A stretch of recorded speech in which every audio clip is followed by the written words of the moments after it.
नमस्कार। कटनी एक ऐसा जिला है जिसको भारतीय जनता पार्टी हमेशा काटती है। 20 साल से सरकार है यहाँ भारतीय जनता पार्टी की। ऐसा एक भी विकास का काम जिसको हम मील का पत्थर कहें कटनी के विकास के लिए, अभी 3 विधायक हैं, एक भी कभी मंत्री नहीं बनाया गया। सांसद है बीडी शर्मा, प्रदेश अध्यक्ष है, प्रमुख नेता है। अंतिम समय उनकी लोकसभा का चल रहा है, एक भी उल्लेखनीय कार्य उनके खाते में नहीं जाता है। आदरणीय महापौर जो निर्दलीय जीती थी वो भी भारतीय जनता पार्टी में सम्मिलित हुई। जब वो सम्मिलित हुई तो क्या कटनी को मिला भारतीय जनता पार्टी की सरकार से, ये भी कटनी की जनता को नहीं दिखता है। 50% कमीशन की नगर निगम चल रही है, 50% कमीशन का भारतीय जनता पार्टी की सरकार चल रही है, 50% की कमीशन का तंत्र चल रहा है। और ये तथ्यों से है, तर्कों से है, ये कागजों से, आंकड़ों से। आप देखो कि शिवराज जी एक योजना लेके आ रहे हैं। उन्होंने, आप लोगों को ध्यान है नहीं है मुझे नहीं पता, पर कुछ दिन पहले विधायक दल की मीटिंग में एक वाकया अखबारों में सुर्खियों में भोपाल के आया था कि तुम लोग अपने अपने विधानसभा पे ध्यान दो, विधायकों को कहा गया था। मेरी तर्कश में कई तीर है जो चुनाव तक मैं छोड़ूंगा। उनकी तर्कश में एक तीर है, जिस योजना को थोड़े दिन में वो लॉन्च करने वाले हैं, वो योजना है लुटाओ जिताओ योजना। लुटाओ जिताओ योजना 4 लाख करोड़ का कर्जा है, 28,000 करोड़ रुपया ब्याज और देनदारियां हर साल होती है।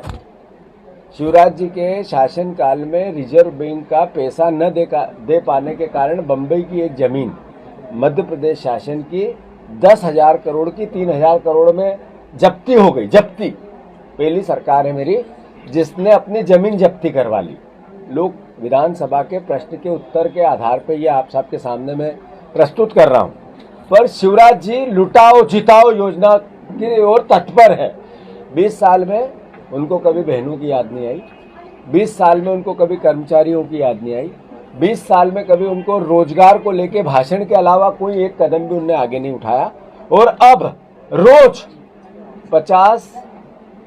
27 कार्यक्रम उन्होंने अभी किए हैं लाडली बहना योजना के। एक कार्यक्रम में 8 करोड़ रुपया खर्च होता है, बहनों को लाने का, बहनों को ले जाने का, बहनों को खाना खिलाने का, ट्रांसपोर्टेशन का, टेंट का, माइक का। जिस माइक से वो आज तक कभी इससे पहले राजनीतिक लोगों के मंच ऐसे बनते हुए देखे आपने? जैसे कोई शो करना है, मंच बनेगा, मंच के आगे रैंप बनेगा, रैंप के साइड में 2 रैंप और बनेंगे, और जिसपे शिवराज जी माइक से लेके दौड़ेंगे। उस माइक का खर्चा क्या समझते हैं कटनी के वासियों, प्रदेश के वासियों? उस माइक का खर्चा है एक टेंट का 2 करोड़ रुपया, खाने का खर्चा है 1 करोड़ रुपया, ले जाने लाने का खर्चा है 2 करोड़ रुपया, और अन्य खर्चे विज्ञापन के, पोस्टर के और 3 करोड़ रुपया। 8 करोड़ रुपए का लगभग एक आयोजन करते हैं। ये योजना में वही योजना का एक भाव है, कौन सा? लुटाओ जिताओ योजना। मैं मानता हूं कि मध्य प्रदेश का वो परिवार का साथी जो भविष्य में प्रदेश को संवारेगा, राजनीतिक रूप से नहीं, प्रशासनिक रूप से, एक नागरिक होने के नाते इसमें अपना योगदान देगा। उस पर कर्ज बढ़ता जा रहा है। जितने लोग यहाँ उपस्थित हैं, आप पे 53 हजार रुपए का कर्जा है, आपके बच्चों पे है। आपके यहाँ कोई नया ये साथी, इसने शादी की होगी और नया बच्चा होने वाला है या करेगा तब होगा, उस पर भी 53,000 रुपए का कर्जा होगा।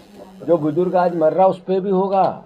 ये ऐसा प्रदेश जो कंगाल प्रदेश है, बदहाल प्रदेश है, जिसमें सिर्फ झूठी घोषणाओं का एक अंबार है और 50% का कमीशन की सरकार है। इससे कटनी भी नहीं बचाओ। कटनी में एक ब्रिज गिर जाता है, कैसे गिर जाता है, कैसे ढह जाता है? ये करप्शन नहीं है तो क्या है? ये चोरी नहीं है तो क्या है? लूट नहीं है तो क्या है? बीडी शर्मा यहाँ से सांसद है। उस ब्रिज गिरने में किसको दोषी ठहराया गया? किस पर एफआईआर हुई? किसको एफआईआर भी हुई हो तो किसको गिरफ्तार किया गया? ये सब लूट की बंदरवाट में सबका हिस्सा है।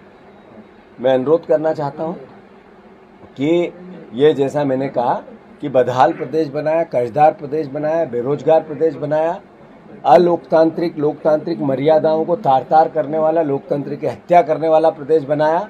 अब समय आ गया है कि इनको घर भेजने का।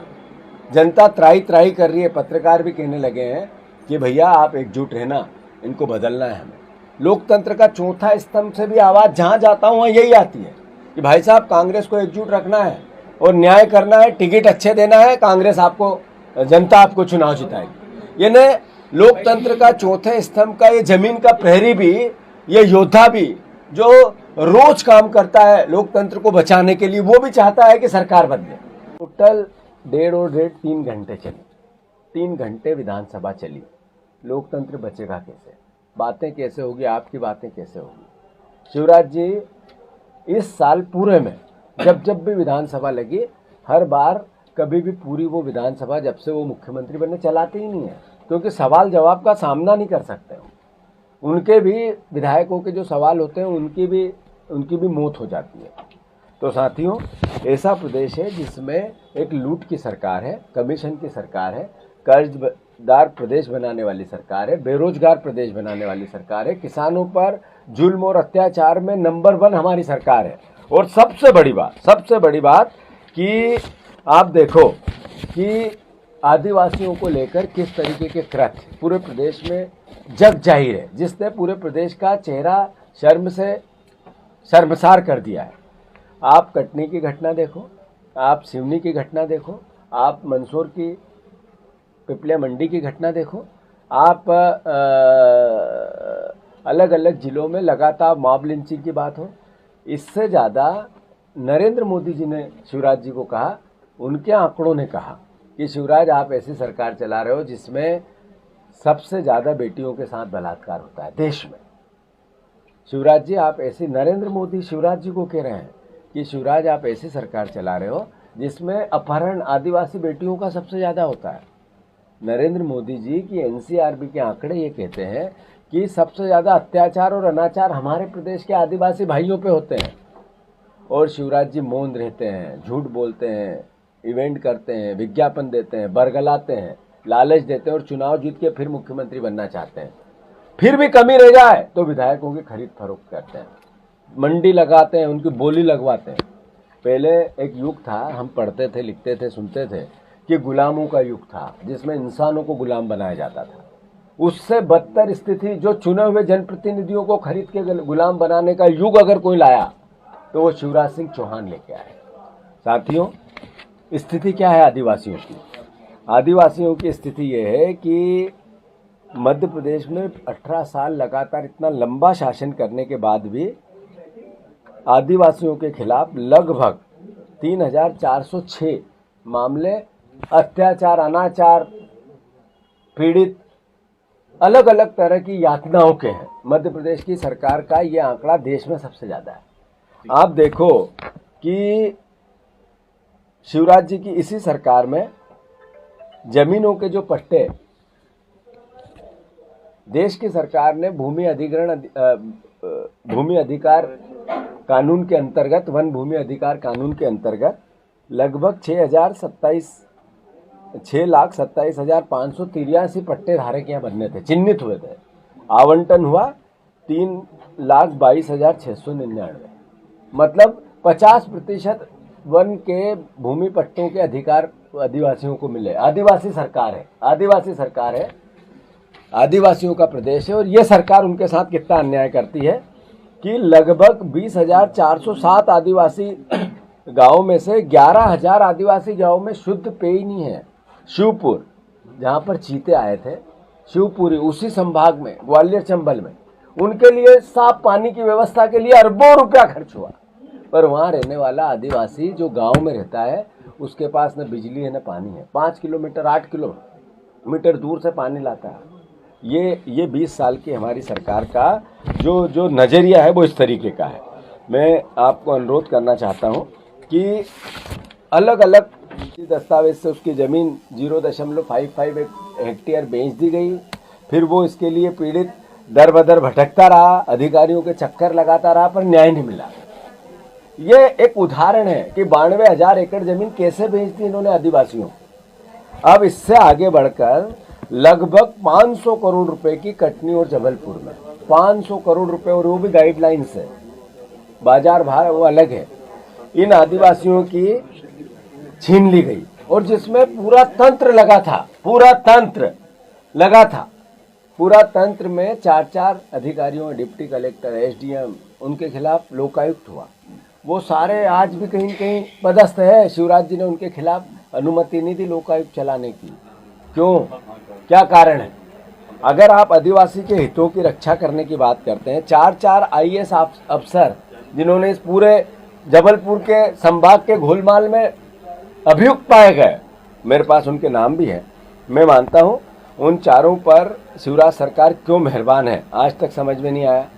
मैं, आप देखो जो एफआईआर हुई उसमें दीपक सिंह, ओम प्रकाश श्रीवास्तव, बसंत कुर्रे, एमपी पटेल, ये 4 ऐसे अधिकारी थे जिन्होंने पूरे षड्यंत्र में जमीनें बिकवाई थी आदिवासियों की। चारों अफसरों पर 2006 से 11 के बीच जबलपुर जिले में कलेक्टर के पद पर थे, अलग अलग।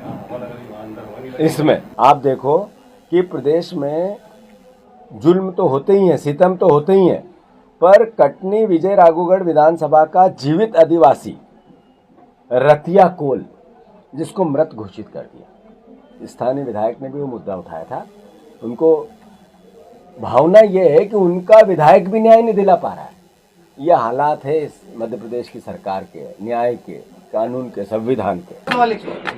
1.5 साल आपका कार्यकाल रहा, पिछले 10-15 साल से आप लोग व्यापम घोटाला और डंपर घोटाला चिल्ला रहे थे। 1.5 साल में इस पर कोई कार्रवाई आप लोगों ने क्यों नहीं की? ऐसा है कि 15 साल की सरकार थी, 15 साल की सरकार को वही अधिकारी, वही कर्मचारी, उन्हीं की एक गुत्थी थी, उसको समझना और उसको पहले सही करना, एक नेटवर्क बनाना जिससे कि शासन अच्छा दे सके, प्रशासन अच्छा चला सके। 15 महीने की लिमिट का प्रोग्राम होता है, समय होता है, उसमें हम बदला लेने के लिए सरकार नहीं बनाई थी, आते से मार काट बचा दो।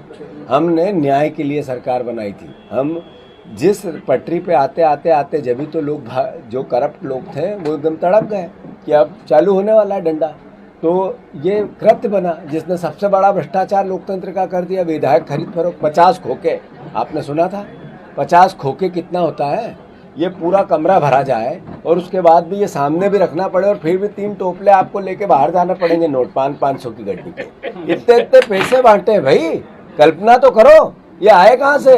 नरेंद्र मोदी ईमानदार नेता, अलग तरह का देश बनाएंगे, डिफरेंट पार्टी, ये कहाँ गया साहब? ऐसी थी डिफरेंट पार्टी जिसने विधायकों की मंडी लगा दी। ऐसी थी डिफरेंट पार्टी जो वोट की कीमत को घटा रहा है। आप वोट देते हो मुझे और वो जाता है बीजेपी को। क्या ऐसी पार्टी, ऐसा अलग से लोकतंत्र चाहता था? तो ये तो आप लोगों को भी समझना पड़ेगा, जनता को भी समझना पड़ेगा, हमको भी समझना पड़ेगा। कांग्रेस क्या कोई नहीं, मैं मानता हूँ